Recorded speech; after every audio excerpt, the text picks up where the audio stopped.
Hi everyone. So I'm probably speaking to you guys here, most of whom are Brazilian, and then whoever's out there in the ether watching this in the future. So we're really lucky to have Gabriela Di Giulio speaking today. Gabriela is from Brazil. She's currently on a sabbatical at York University in the Political Sciences Department. So thanks very much for coming. Thank you. We're really happy to have you here. So Gabriela is working with me and James and some other colleagues on a new project on forest citizenship and how that relates to recovery from the COVID pandemic in the Amazon in Brazil. So obviously we have this research focus, but we also hope this is the start of a longer term collaboration between Lec and Lancaster and Gabriela and her colleagues in the University of São Paulo. So USP is probably the best known university in Brazil, perhaps the best university in Latin America, and Gabriela is in the environmental health department within the School of Public Health. But Gabriela is not a public health disciplinarian or traditional researcher. She's genuinely interdisciplinary.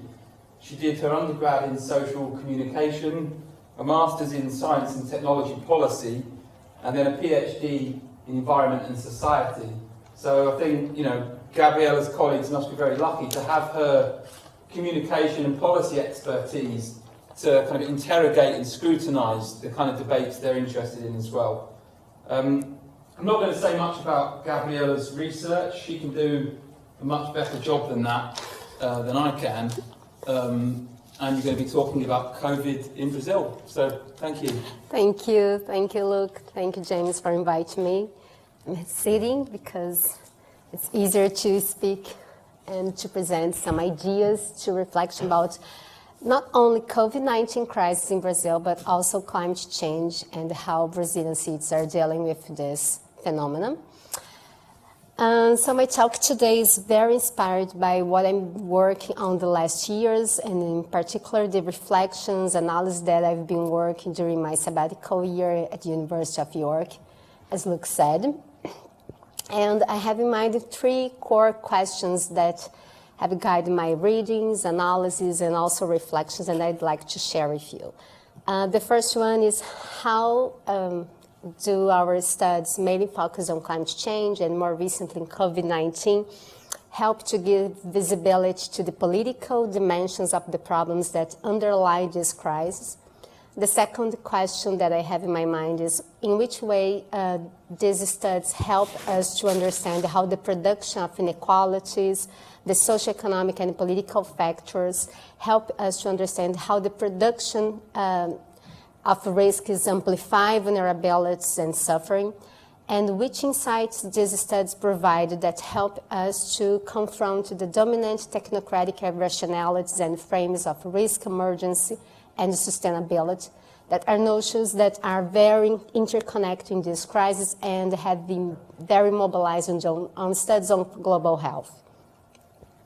So what I'm presenting today is a work in progress, but also I would say it's a first-hand attempt to organize some of my reflections on these questions around this crisis, particularly considering the context of Brazil, and studies that have been developed with my colleagues, my students, to whom I'm very grateful. So I'd like to start for whom are not so familiar with this term global health, which have been gained a lot of visibility in the last years.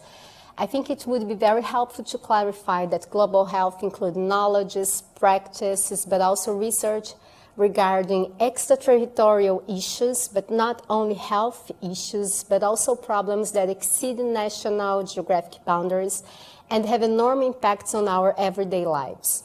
So global health in general tries to analyze social, environmental determinants of problems, political responses, solutions that require interventions, but also agreements among different stakeholders in different levels.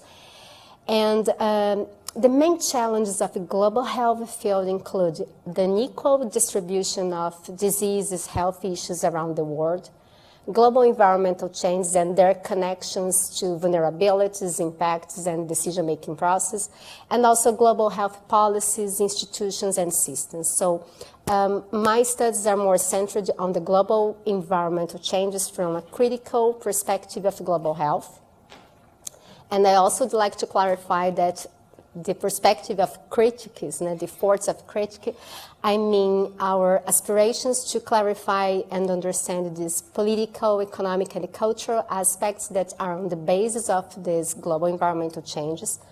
But also I mean our efforts to situate the causes of this crisis as structural problems, particularly when thinking about the Brazilian reality. Structural problems that need to be contextualized, linked to human interference in the planetary ecosystem. But I also mean our efforts to situate the complex interactions between science, policy, society, to go further in a reflection of interactions between scientific knowledge, but also other types of knowledge like local, traditional, indigenous knowledge, policy norms, regulatory frameworks, collective actions, individual perspectives. So having said that, in the first part of my talk, I tried to situate some insights from our studies related to climate change and COVID-19, considering the Brazilian context. And in the second part of my talk, I'd like to provoke us to thinking about what is the confrontation of these dominant rationalities and frames of risk, emergence, and sustainability. So let me situate the climate change crisis and its effects and some reactions in Brazil. So I'd like to start, remember that Brazil is the 6th largest emitter in the planet.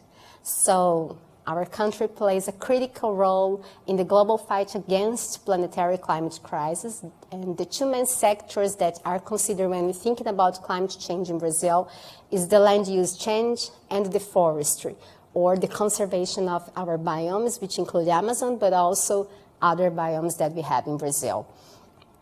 And despite of the fact that Brazil have a robust national regulatory framework, which includes, for example, the National Policy of Climate Change, which was launched in 2009, but also the National Plan of Adaptation, which was launched in 2016, the signature of the Paris Agreement, which might indicate that Brazil is very aligned with the climate change agenda.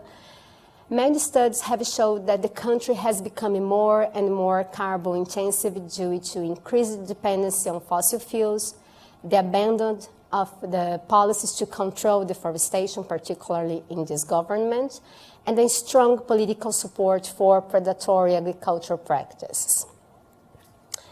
So under this federal government and its anti-environmental agenda, it's quite clear that in Brazil, climate governance is very dependent on efforts of subnational governments, I mean states, but also municipality governments and the civil society. In terms of climate impacts in Brazil, recent studies have confirmed that we are already experiencing, and of course we will continue to experience in future, many impacts related to the increase in air temperature, changes in rainfall patterns, which are also connected to deforestation, to change in land use, which means more and more frequent episodes of droughts, floods, and more frequent heat waves. So this combo has already compromised the guarantee of food, water, energy security, but also because climate change can be understood as a condition of our time, which means climate change affected different dimensions of our lives. This phenomenon also interacts with and aggravate other contradictions in society, and this is particularly true in the context of Brazil. So climate change aggravates social and economic inequalities, amplify the huge differences in access goods, services, and also compromise the guarantee of basic human rights. There is no crisis without vulnerability, and this is very real for climate change, and in particular is very real when we consider the reality in Brazil.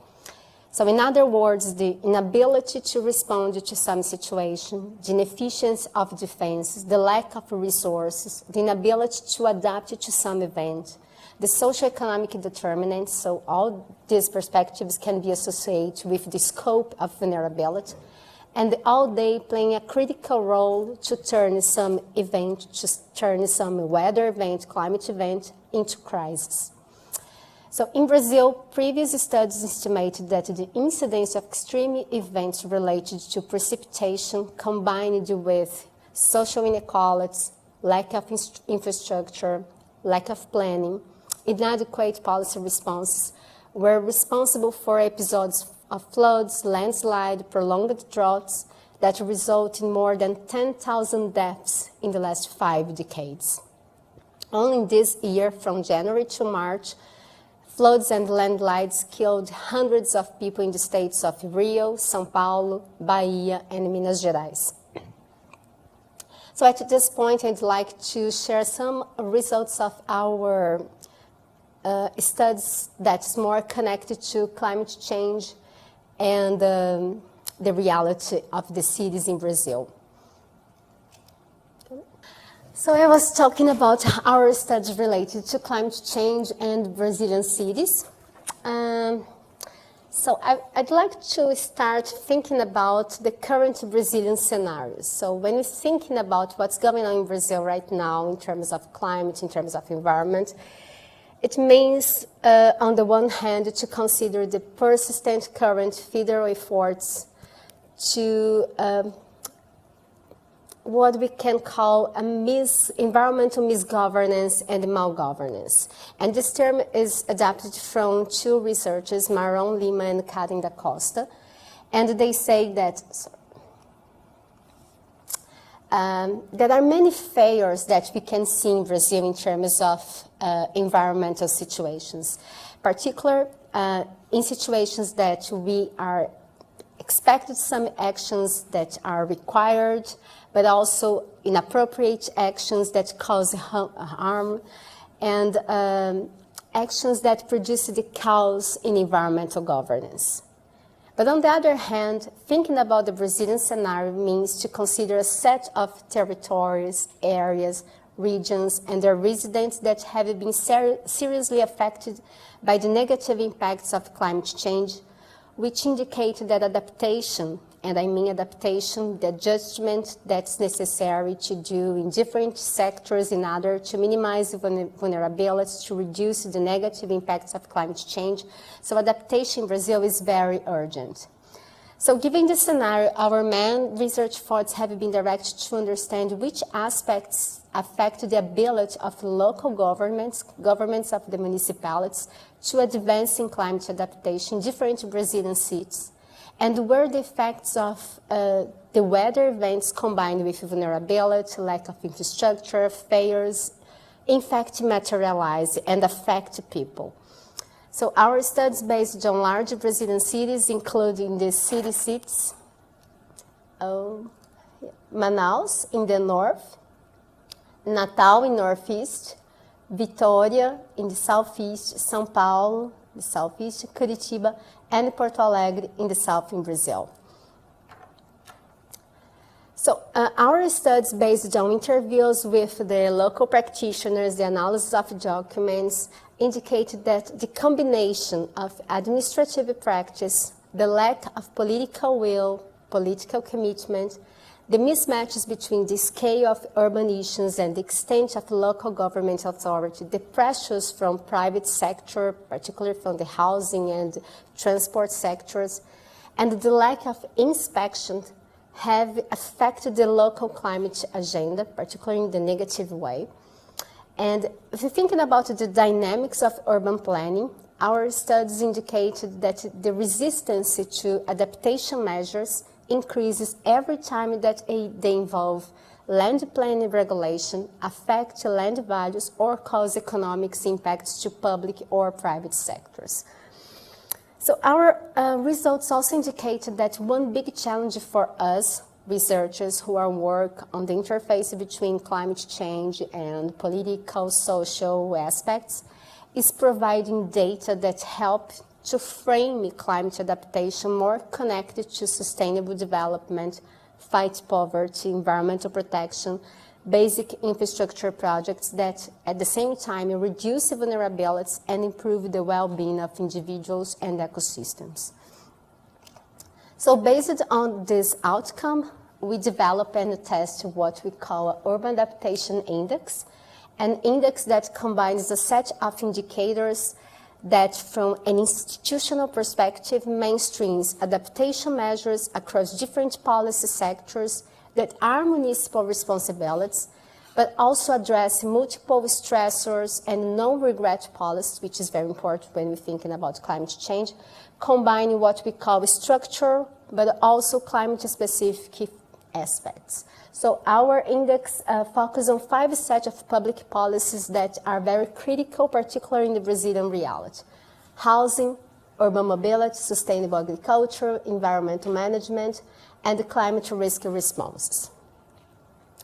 Our first attempt with this index was applying in the state of São Paulo, which is the biggest in terms of economic and population states in Brazil.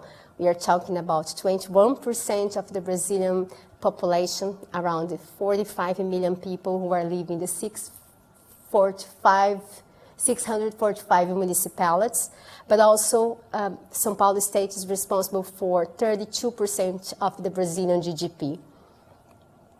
I don't have enough time to present all the results, but I'd like to focus on some of them that may help us to reflect again how this combination of extreme weather events, lack of infrastructure, public policies, and inadequate responses might explain some episodes of suffering associated with weather events in Brazil. This data is based on the Census Municipal Statistical data from 2017-2018. So in that time, only 32% of the municipalities of the state of São Paulo had a municipal plan of housing. So only 30% of the municipalities had a municipal plan house. About 70% of the municipalities did not have or had only one of the instruments that we consider in the climate risk response, and in this case, the presence of civil defense. And we know that most municipalities, when they have civil defense in general, this department acts with a lack of human, technical, and financial resources in a very precarious way. Only less than 30% of the municipalities had laws or instruments for protecting or controlling the environment. 14% had law or instruments aimed at protecting biodiversity. And only 17% of the municipalities had a municipal risk reduction plan.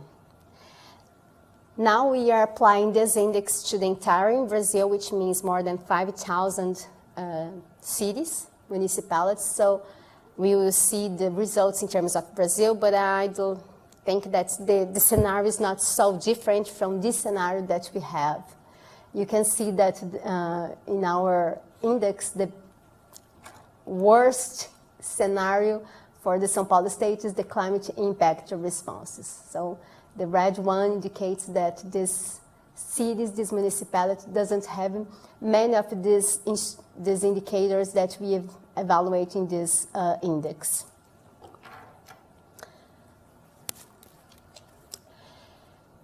So I brought these examples of our studies related to climate adaptations to situate how the political dimensions include actions, but also including inactions from different levels of governments, but particularly from the municipality government, to understand better the production and effects of climate crisis in Brazil, but also to help us to understand how the socioeconomic and political factors can amplify vulnerabilities, can amplify suffering, and help us to reflect the neglects that are present in climate crisis when we're talking about the Brazilian reality.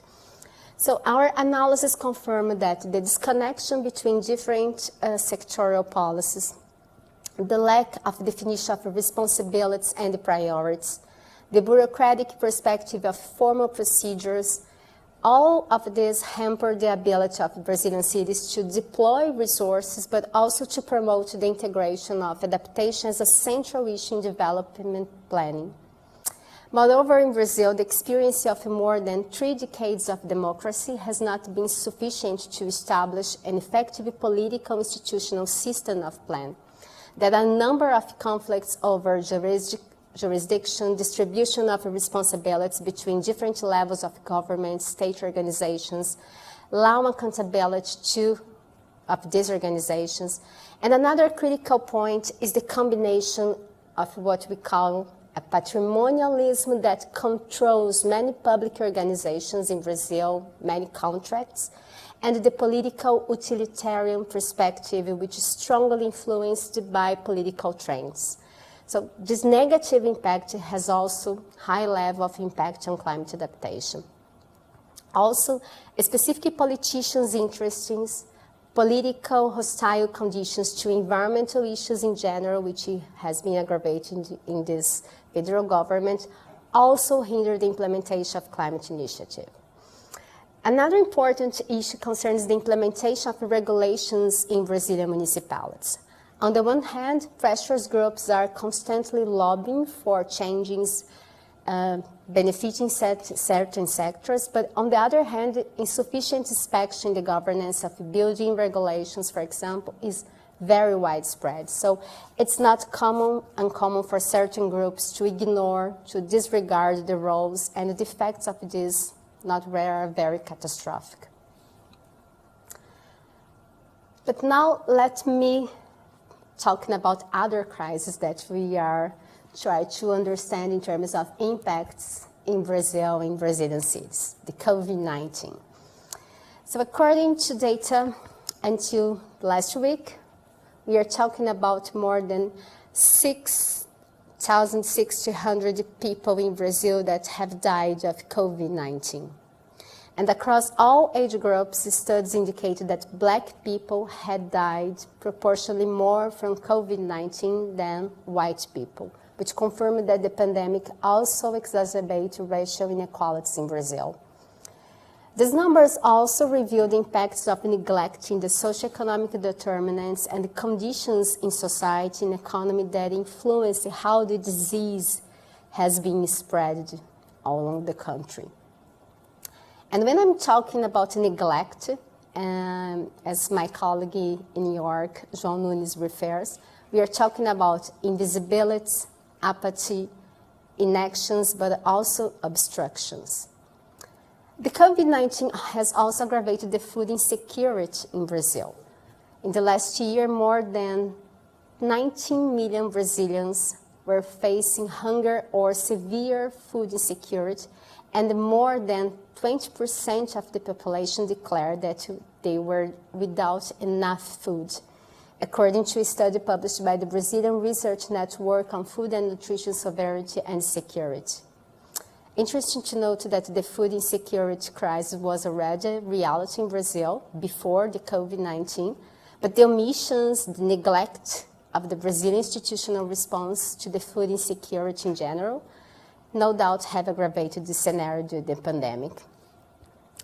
A news article published in the last week by the newspaper Folha de São Paulo indicates that the number of people living on the streets in the city of São Paulo, which is the biggest city in Brazil, increased 31% during the pandemic. We are talking about at least 35,000 people who are living in streets in São Paulo city. There are many possibilities to analyze, to reflect on these events and the numbers, but for sure they confirm again that vulnerability or the conditions of vulnerability or neglects that produce and reproducing vulnerabilities are key issues in this crisis. So at this point, I'd like to share some of our recent efforts to provide some analytical perspectives to better understand the national response, the Brazilian federal government response to the COVID-19 in Brazil.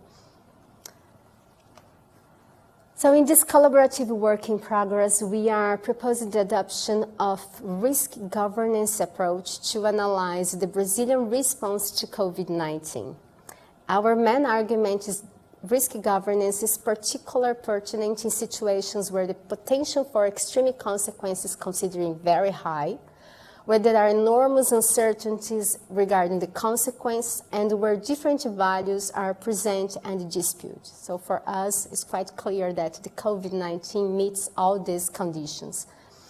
So based on analysis of documents and a policy timeline that track key events, key decisions regarding the COVID-19 pandemic in the Brazilian context, we are mobilizing a set of critical parameters in risk governance to identify and to evaluate, one, how the federal government performed its central role to manage national responses, two, the reactions that this performance prompted, and three, the main observed effects that emerged from this scenario. So our analysis shows a series of what we call a deliberate choices which sidestep risk governance parameters which are considered essential in health crisis response, including, for example, risk communication, transparency and accessibility of data, negotiation between different actors, social cohesion, public participation, decisions based on technical, scientific evidence, but also decisions based on resources and context. For example, we identified some strategies adopted by the federal government regarding data transparency during the pandemic, including inadequacies of data dissemination, but also actions that jeopardize the information credibility. But on the other hand, our analysis indicates there was a clear absence of a unified risk communication campaign. There wasn't a communication campaign by the federal government and the Ministry of Health. On the contrary, the main strategy adopted by the federal government was promoting efforts for disseminating misinformation, disinformation, fake news, with a clear proposal to minimize the severity of the disease, create and diffuse controversies. Our analysis also shows that the federal government, apart from the adopted strategies and made the decisions that refused technical, scientific evidence, did not consider resources, did not consider or pay attention to context specificities. For example, the government stimulated people's exposure to the virus with no federal mandate to restrict the circulation of people. There wasn't a federal incentive to use masks or other protections. The federal government also disseminated protocols encouraging the use of chloroquine, distributed medicines without proving effectiveness, neglect of mass testing, strategies to hamper and delay the purchase of vaccines, anti-vaccination pronouncements by the president, which were very critical strategies. So in our work, we argue that the absence of risk governance, it did not cause at least intensified and amplified critical effects in Brazil. So while conflict and disorganized information jeopardized assertive and preventing public policies and created public neglect, public misunderstanding about what's going on about the situation, also compromise the adherence of people to very important sanitary measures. While neglect of vulnerable groups was one of the most critical observed effects, our analysis also indicates other significant effects, including, for example, the mismatch between public policies, waste of resources, including human and financial resources, the collapse of health system, public health system, but also private health system, as the case of Manaus in Amazonia clearly illustrates, and delays in mass vaccination.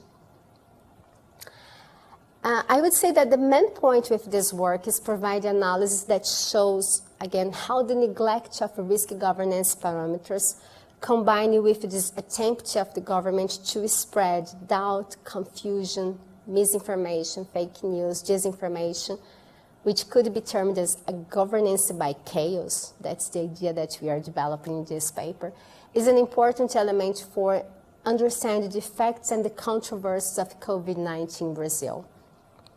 So again, our studies try to understand how the political dimensions, including actions but also inactions, underlie the production and effects of this crisis, how the socio-economic but also political factors amplify vulnerabilities, amplify suffering, and help us to reflect, to understand the neglects that are present in this crisis. So while these studies provide some insights to clarify these aspects that are on the basis of the crisis, I would say that the analysis and the reflections regarding our results also provoked us to think and to confront the dominant technocratic rationalities, technocratic framings of risk, emergence, and sustainability. In other words, how can we frame risk, emergence, and sustainability when we're thinking about this crisis?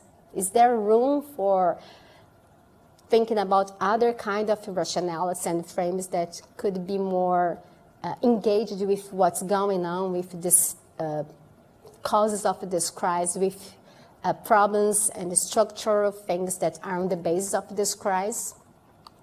So in this last part of my talk, I'd like to share with you a kind of a critical exercise that I've been working with my colleagues in the last months, and to try to rethink these three notions, particularly thinking about the global health perspective. So I'd like to start with the notion of risk.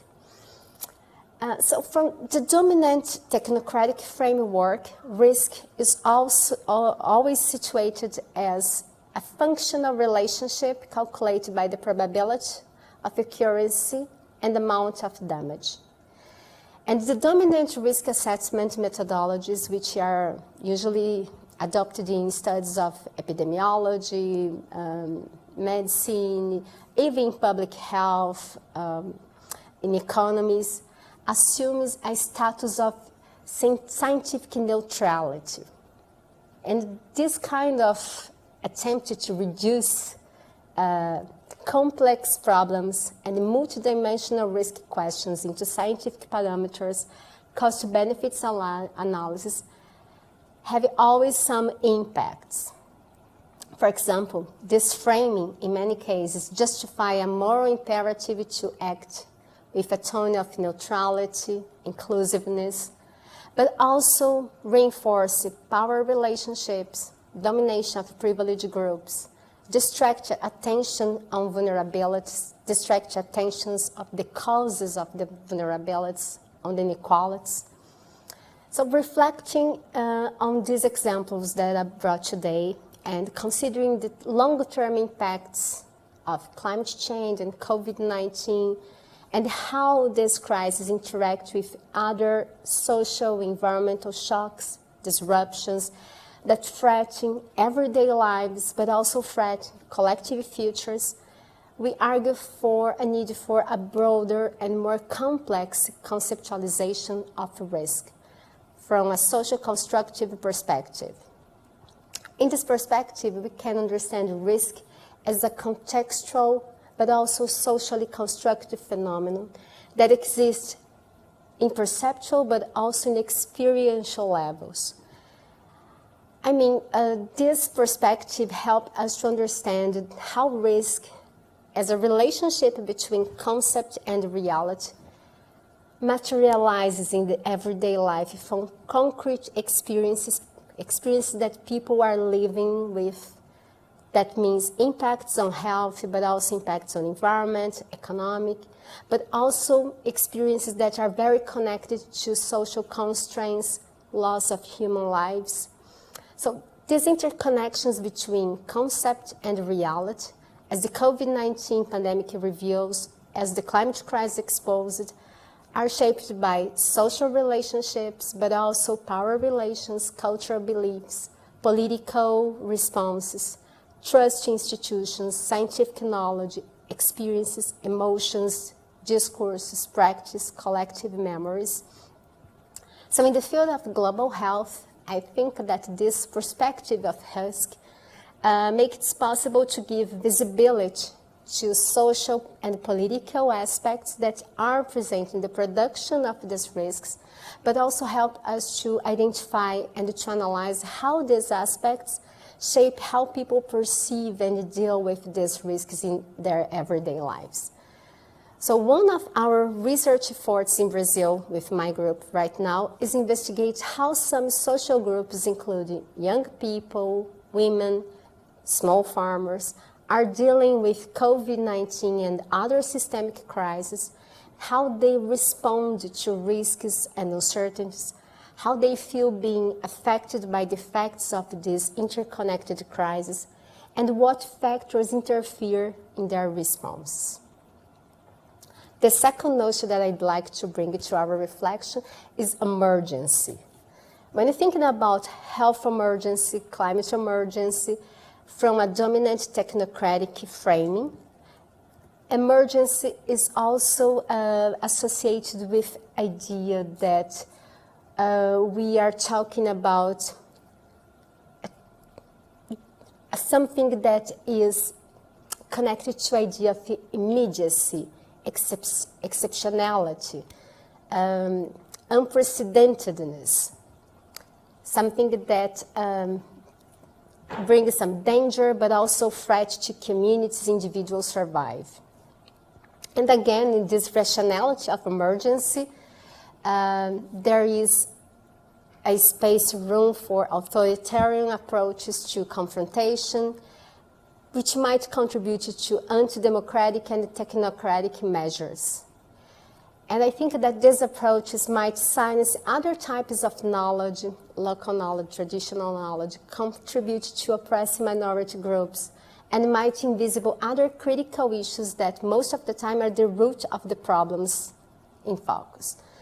So we argue again from a social constructive perspective, a comprehension of emergency as a socially constructed process.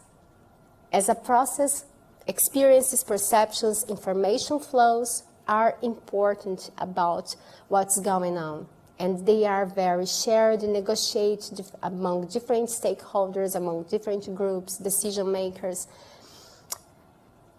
So in the field of global health, I think that this kind of interpretation, frame of emergency, can help us to produce a more robust analysis of what emergencies is and could be understood as social and political context and implications, considering, again, the socio-economic determinants that are the roots of the problems, but also try to prioritize creative and integrated approaches to governance. And also, and this is my last part of my talk, it's about sustainability. When we're thinking about this crisis, which frame of sustainability we have in our minds? And this is very challenging because how to renounce a dominant framing of sustainability that reinforces an anthropocentric perspective that considers natural ecosystems, nature, biodiversity, only valuable as long as they suit human needs. So when thinking about COVID-19, although this pandemic is a direct consequence of human activity, particularly the global financial and economic systems based on a limited paradigm that envisions on economic growth at any cost, the multiple impacts of the pandemic have not been sufficient to reverse this predatory exploitation model. Particularly in Brazil, right now, the correlation of forces in the federal executive clearly demonstrate a resistance to climate issues, express political support for predatory agricultural practices, illegal mining activities, deforestation in Amazon, which beyond the social, economic, and environmental damage can aggravate the impact of this pandemic, but also accelerate future epidemics. So we argue again for a new rationality of sustainability that strengthens transformation, real transformations that redefine our position as society, but also redefine our position as a species within the biosphere. So from a social constructive framework, sustainability would integrate multiple dimensions: social, ecological, economic, spatial, but also ethical, political, institutional, and cultural aspects. This rationality might accommodate questions, understanding, practices, values, decisions about equity, about distributions of goods and incomes, but also equal rights, practices of respect and solidarity with nature and biodiversity. So, are you ready for this kind of framings? Are they helpful to deal with this crisis? Our studies or our reflections can help us to change how we are dealing with the idea, the notions of risk, emergency, sustainability. Yes, I would say that I stop here. Look, thank you so much. And if you have questions or comments, they are more than welcome. Thank you.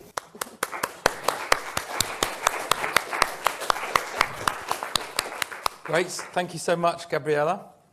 We've got some time for questions. Mariana. I am Mariana. I am a research associate here. I am a designer from Arts and Humanities. And thank you for the presentation. It was great. I really like the holistic outlook that you bring to your work. And I was wondering, in the beginning of 2020, I undertook a pilot study in informal settlements in Brazil during the beginning of the COVID-19 crisis there. And it was in many ways surprising and frustrating at the same time. It was a qualitative study that we looked at the lived experiences of people during the beginning of the pandemic. But the point is, most of the work I do is to inform technologies or policies. And I noticed that in that context, I consider that government kind of, there is a dysfunctional democracy. So we look at for different government, how may I say, agencies, not directly or in the municipality, or rather than looking at the national level or in the state. That was so confusing as well at that time. And how do you see this question? Because every time we do research, our aim, I think, is to inform something to be better somehow. And when we have these kinds of government that don't support the information is not feeding something else. Yeah, Mariana, you are right, and I think that this is a big challenge for us, particularly in this government, that are very resistant to science, denialist about what we are doing, try to put our credibility as scientists, as researchers, every time on the table, and people in general, because again, I think that one big challenge that we have in Brazil is to bridge the gap between science, university, research institutions, and society. We are acting very separated. So I'm sure that this is a big challenge, but also I would say that this kind of crisis, COVID-19, but also how climate change are affecting people, because again, we need to think about the weather events in combination with all the lack of infrastructure, planning, the political response, so people are dealing with the effects of climate change in everyday lives. I think that there is a room now for us to improve how we connect better with the politicians that are interested in doing something, with local practitioners who are working in different departments, in different secretariats, and they need to do something because in the end, the problem is with them, and with society to improve houses, or at least to give some conditions that society can go on the streets or protest, but pressure the government to do something. So is there some good thing about COVID-19 in Brazil?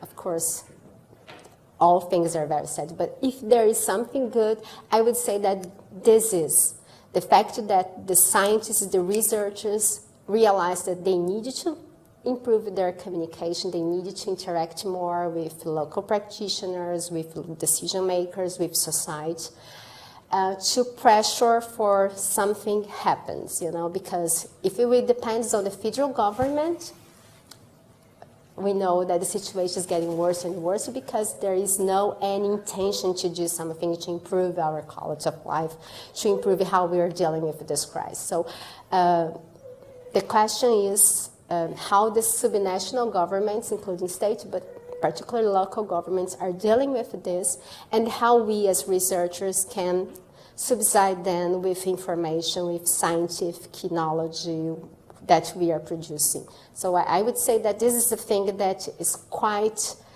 clear right now in the context of the crisis in Brazil.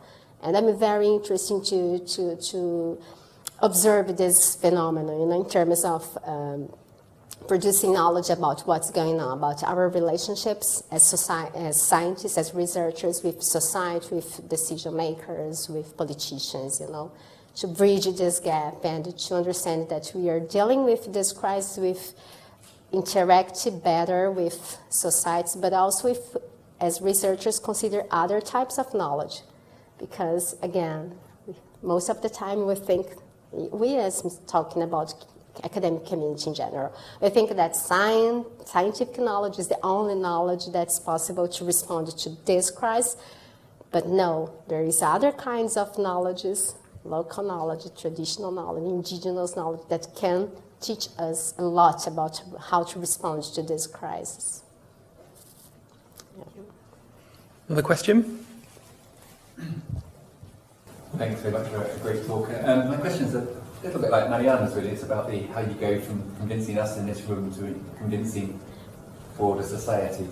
And one of the things which is possibly quite depressing is how quickly people forget. So you have landslides, you have floods, you have droughts, you have fires, you have COVID, and it seems like a major crisis at the time, but very quickly everyone's moved on to the next crisis and it's forgotten and the money no longer goes towards it. And so how do you encourage practitioners and policymakers to actually, and even society, to worry about these things, even if it's intermittent events which people think, well, it won't happen again? Good question. I don't have an answer for this. I think that this is an exercise, that we are dealing with this every day in our practice as researchers, as scientists. I would say that in Brazilian context, one main point is how to help people to frame this crisis more connected to their everyday lives. So, in terms of climate change, it's a phenomenon that scientists, climatologists are studying in their labs, but also is something that is happening in our everyday lives, that affecting our everyday lives, and very connected to how we live in this planet, how we live as a society, how we interact with each other, how we deal with the problems.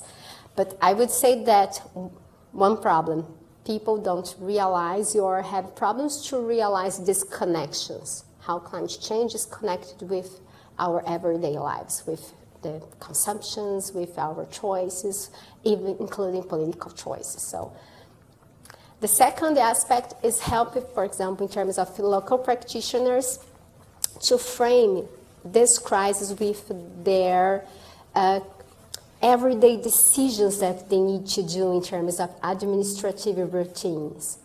For example, when we started to talk with local practitioners from these 6 cities about climate change adaptation, we realized that they had lots of knowledge about climate change, but they couldn't understand how they could connect adaptation with housing, with mobility, with health, with education, with environmental aspects, with agriculture. So this is our role, I think, as society, as scientists, is help them to understand that it is very connected in terms of how you decide to plan your city, how you decide to invest in the environmental protection, how you decide in terms of urban mobility. All these things are very connected to adaptation. So And again, this is an exercise for us to help to thinking about how we reframe climate adaptation more connected to the reality of the municipalities, how we are investing time in scientific communication, because in Brazil, I think that we are still learning how to do this. I would say that the same in all of the world, you know. But how can we communicate what we are doing in the university that people realize that, okay, it's important to maintain public universities. It is important to guarantee that people have chances to go to the university and study, because in the universities they are producing knowledge that help us to dealing with this crisis, with the impacts of this crisis, but most important, to avoid future crises. Yeah.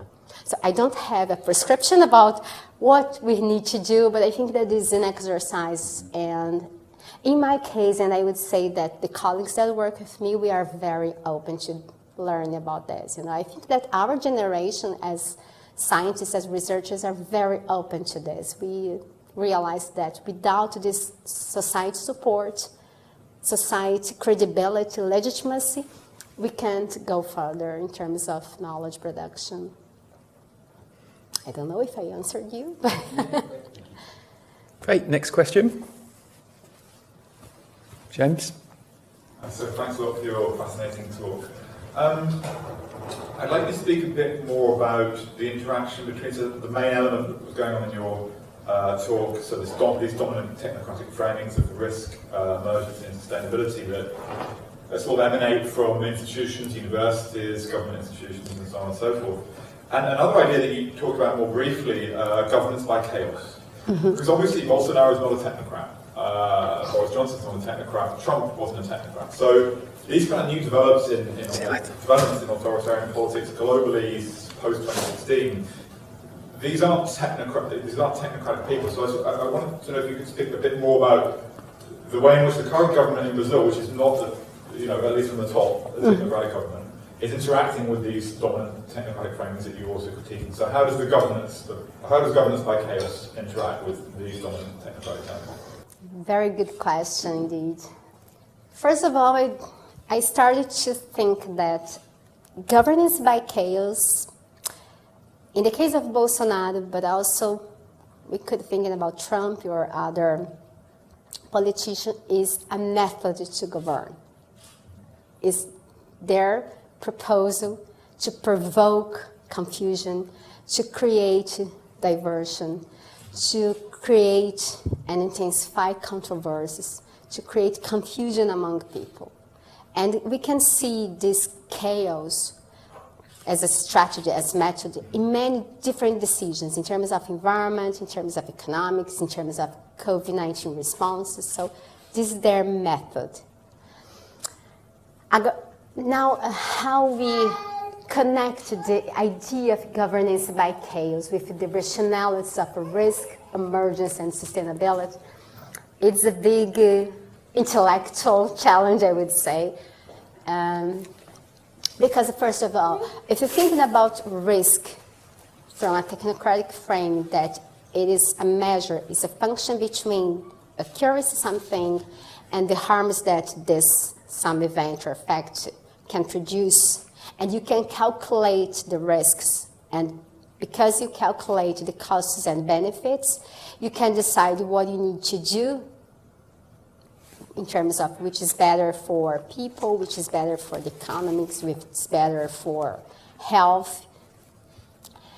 Perhaps this would be the basis of the Bolsonaro's strategy to deal with COVID-19, because his intention, his discussions, particularly in the beginning of the pandemic, is as always, in the name of the economics, we need to go to the streets. In the name of the economics, you can't stay at home. In the name of the economics, we need to pretend that the COVID-19 was not so severe as scientists, as researchers, we knew that it was. So perhaps this rationality of risk helped him and his government, of course, justify their strategies in the beginning. But it's not only this case, because in his case we know that there are other intentions. We are called the neglects, the idea that we can action, but also in dumb actions obstruct some things because there is another agenda that's more important in terms of political interest and political capital, but also private interests. In the case of emergency, I would say that the idea that, this is an unusual situation, you know, how we are dealing with the COVID-19. Nobody was expecting something like this. No, it's not true, because the scientists, the researchers were talking about the possibility to have a pandemic, a serious pandemic, for a long time ago. And also, we are talking that we continue to deforest the Amazon, for example, probably we will have another pandemic in 5-10 years. But if you frame emergence as an expected situation, this justifies, again, a method to deal with this without to go further to the roots or the causes of this pandemic. So we are dealing with the pandemic without considering that we need to stop deforestation, we need to review our economic, social, cultural status quo.